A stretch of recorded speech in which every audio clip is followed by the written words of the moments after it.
Génesis, ayer y hoy, aprendiendo del pasado, de Génesis, ayer y hoy.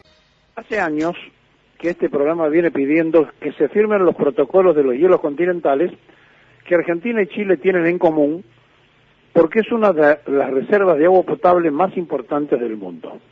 Y hace años que en Cancillería, en el Palacio San Martín, no hacen ni mueven un dedo ninguno de los cancilleres, empezando por Malcorra, que vino a utilizar la Cancillería y el dinero argentino para proclamarse y hacer campaña electoral para ver si podía ser secretaria de Naciones Unidas, y siguiendo por cada uno de los funcionarios previos a Malcorra y posterior a Malcorra. La firma de estos protocolos eran imprescindibles, y fueron y son imprescindibles, para que quede establecido el acuerdo que había llegado a nuestro país después del Tratado de Paz. Nunca se hizo y está sin firmar. Ayer, en la Casa Rosada tuvieron que tomar una decisión porque conocen que cuando pasan estas cosas, de ponerle un nuevo protocolo a la fragata Libertad, el buque escuela que está con los cadetes haciendo el viaje alrededor del mundo, que está anclado en Valparaíso, le pusieron una serie de circunstancias diferentes a las que estaban preestablecidas para que los cadetes argentinos y los marinos nuestros se les complicara la vida para bajar en Valparaíso. Entonces el gobierno nacional tomó una decisión. El barco se va a quedar hasta el día 3 de septiembre, se va a abastecer, pero no va a bajar ningún marino argentino en tierra chilena, y se van a quedar en la fragata Libertad en Valparaíso porque consideran que le cambiaron las normas y le arruinaron todo lo que tenía organizada la Marina Argentina con la chilena para el protocolo que se utiliza en estos viajes de estudios donde salen los guardiamarinas. No es casual, es parte de una tendencia que los chilenos vienen ejerciendo. Chile es un país largo y finito, y históricamente ha tenido conflictos con Bolivia, con Perú, con nosotros, es decir, ya viene de una vieja tradición de pelear por espacios, porque claro, se siente apretado entre la cordillera y el Pacífico. Pero al margen de esto, siempre las logias de la masonería han tenido un gran desarrollo en Chile. Miren, le voy a contar algo más. Cuando Perón arma el ABC, Ibáñez del Campo, que fue un presidente que se entendió con Perón y con Getúlio Vargas para que Argentina, Brasil y Chile conformaran lo que después terminó siendo el avance del Mercosur, fue uno de los presidentes de la masonería. Ibáñez del Campo me estoy refiriendo, el chileno. Salvador Allende fue masón, y a Salvador Allende lo depuso otro masón, que fue Pinochet. Al punto tal la masonería lo cubrió a Pinochet que la reina de Inglaterra participó para cubrirlo después de lo que había hecho en Chile. Miren, para entender un poco lo de Chile hay que meterse mucho en las logias, hay que meterse en las órdenes que ellos reciben y respetan desde Londres, de tiempo inmemorial, al punto tal que el propio Higgins era masón. Y cuando usted habla con un chileno, le dice, no, la libertad de Chile la logró Higgins. No le cuesta horrores reconocer a San Martín. Parece que San Martín no hubiera cruzado nunca la cordillera. Y en realidad, el único pueblo sanmartiniano es el peruano, y que es más que nosotros incluso. Le cuento estas cosas para que nos ubiquemos cuál es la idiosincrasia de este pueblo, descendiente de los araucanos, esos mismos araucanos que cruzaban cuando recibían los rifles para matar a los indios nuestros del otro lado de la cordillera, y que como no se podían seguir llamando araucanos porque hicieron una gran tenida con todos los caciques de las distintas señas indígenas y los asesinaron, pasaron a llamarse tehuelches. Se cambiaron el nombre en la Patagonia nuestra, pero eran araucanos disfrazados de tehuelche.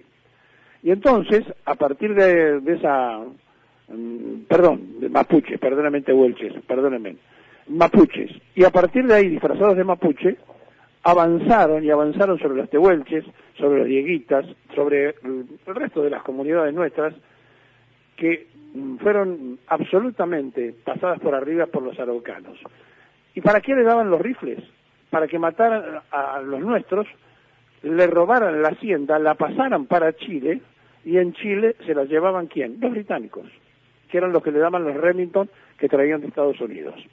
Miren, hay que conocer un poco este tema para darnos cuenta de dónde empieza todo eso y por qué hay un grupo que tiene la sede en Londres de los mapuche, repito, la sede en Londres, donde figura un solo mapuche y todo lo demás son de apellido inglés, y que cuando nosotros lo publicamos y le dimos difusión, ellos lo sacaron, lo borraron, pero la sede está en Londres, y de allí manejan a este movimiento que quiere no solamente y hace destrozos en el lado nuestro, sino también en el lado chileno, que quieren crear un Estado diferente. ¿Para qué?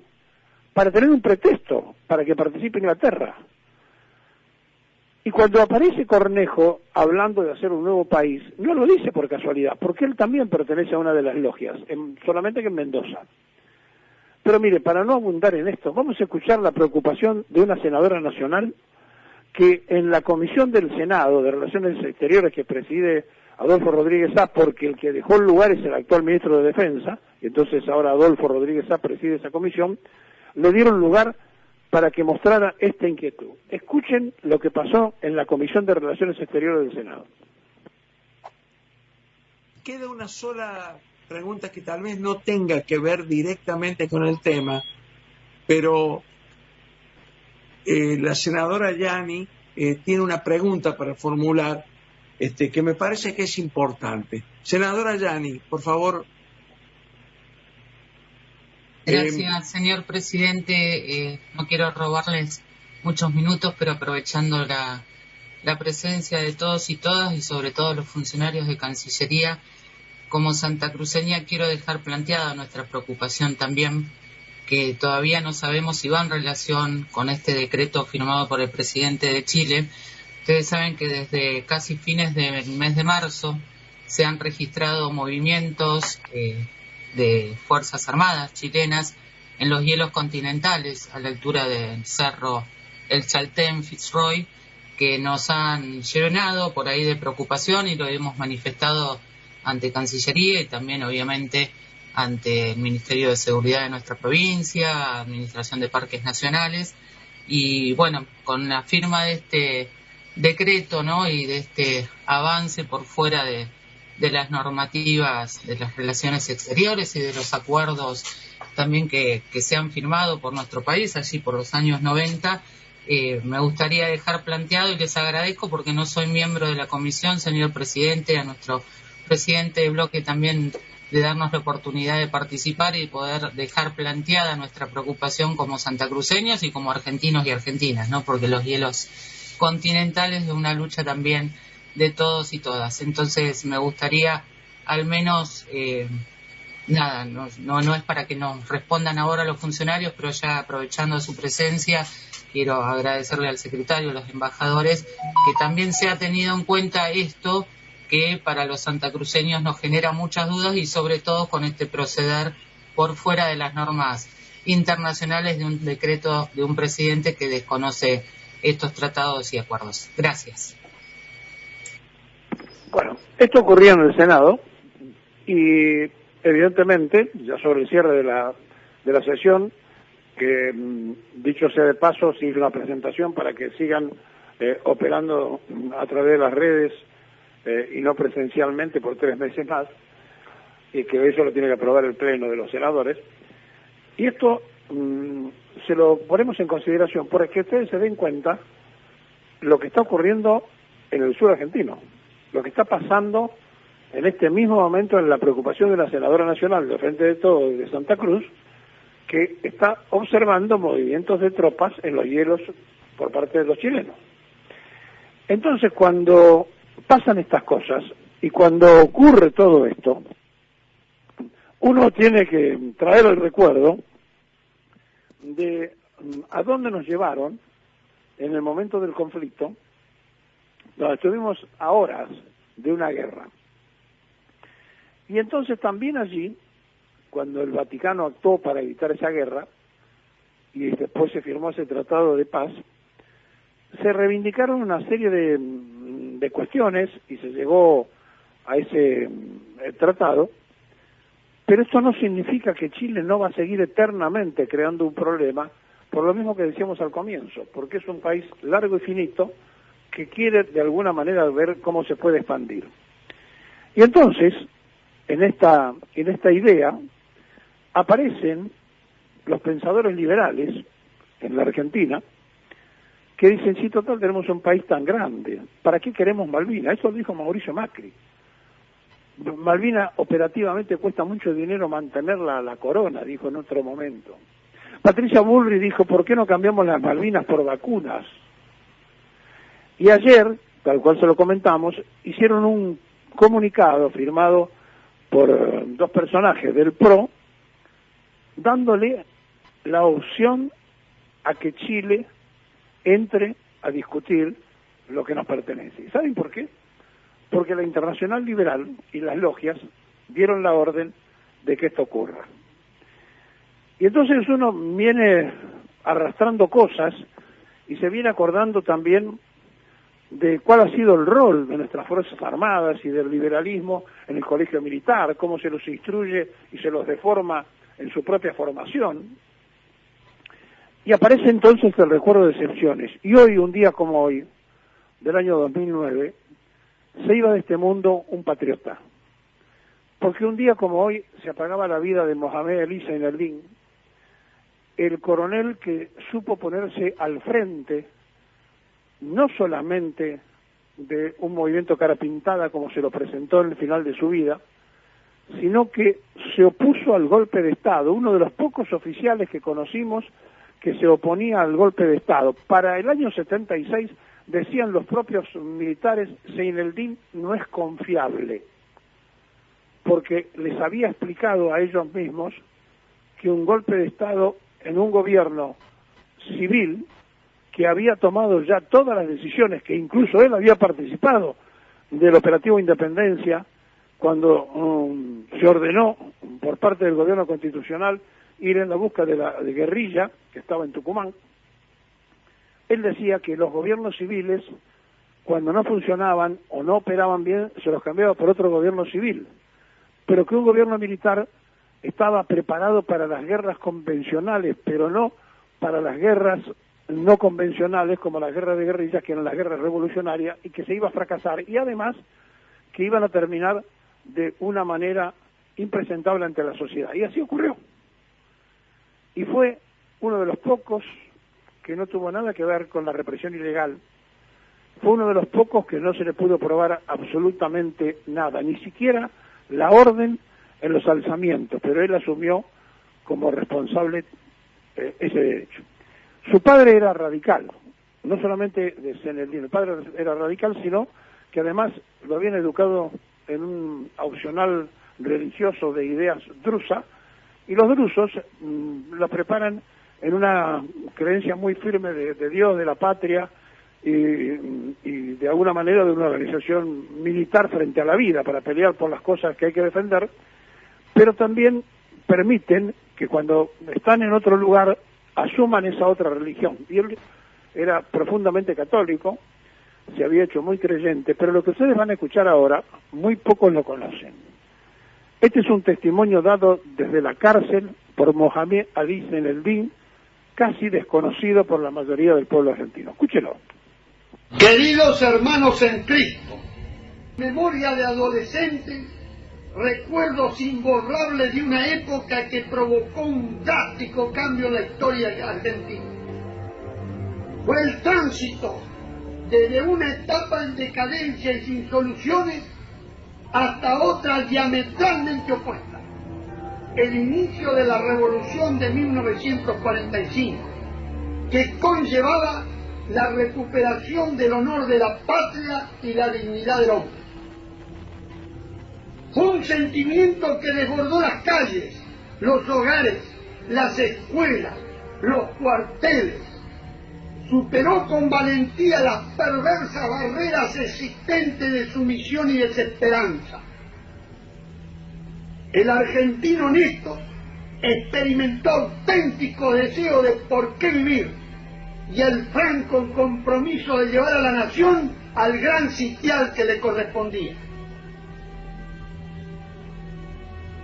El eslogan Perón Obrade, que se escuchaba y se leía en las paredes, estaba expresando la alternativa de la hora: o la independencia definitiva de la patria, o continuar inmerso en el proyecto cultural, político y económico anglosajón, que fue iniciado, como recordamos, institucionalmente a mediados del siglo pasado.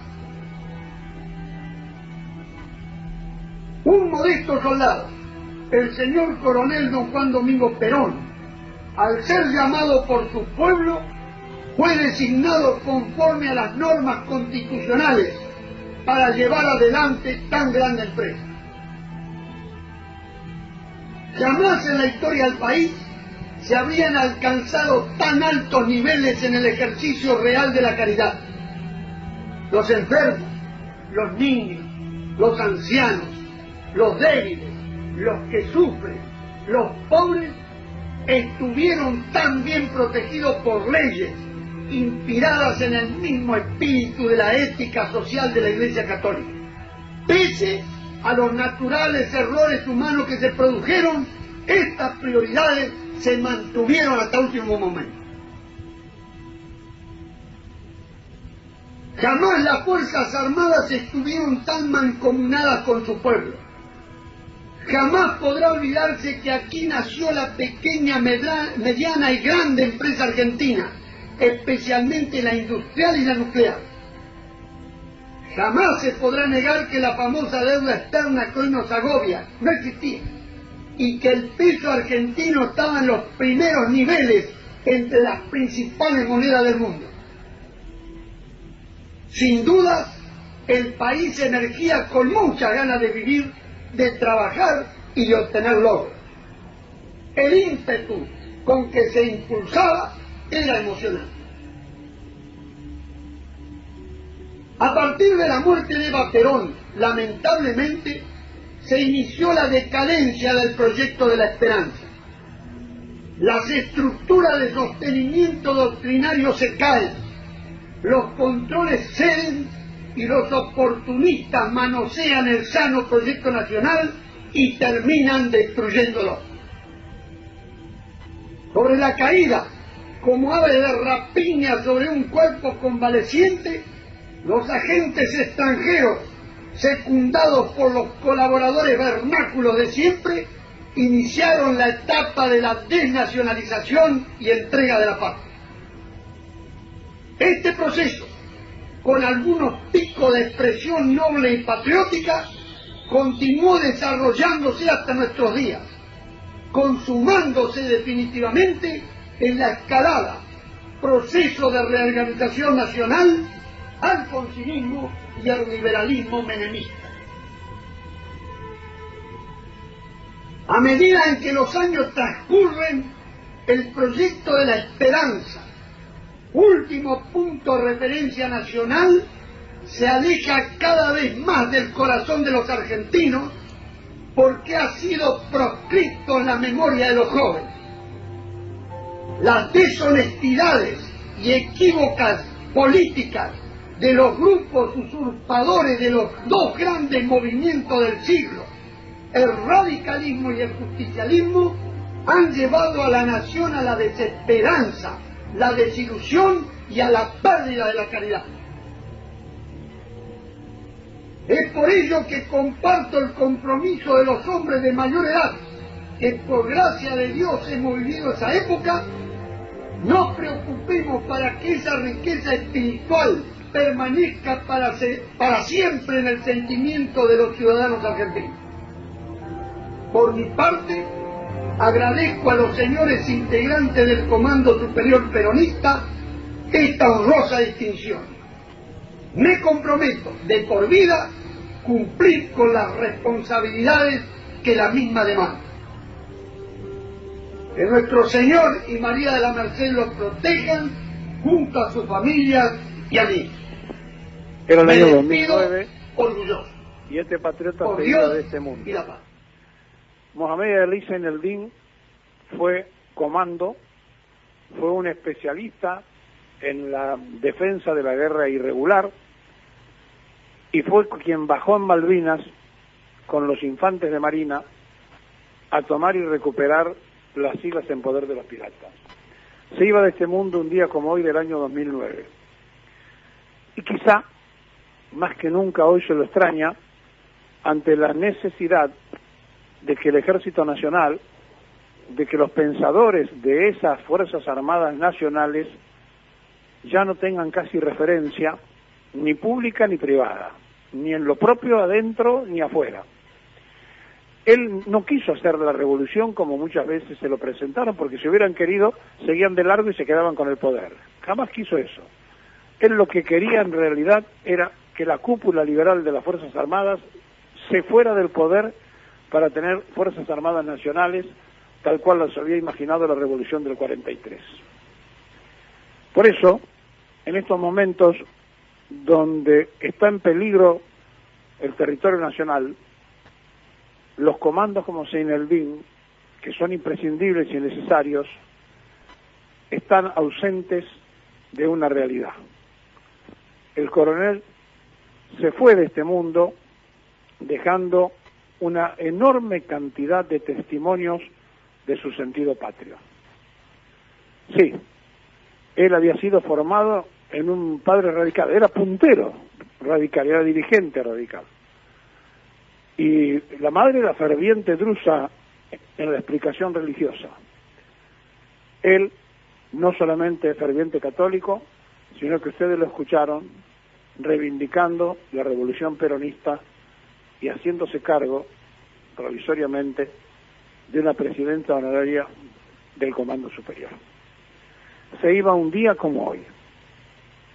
¿Qué falta que haría hoy con el problema chileno Seineldin y sus comandos en defensa de la patria?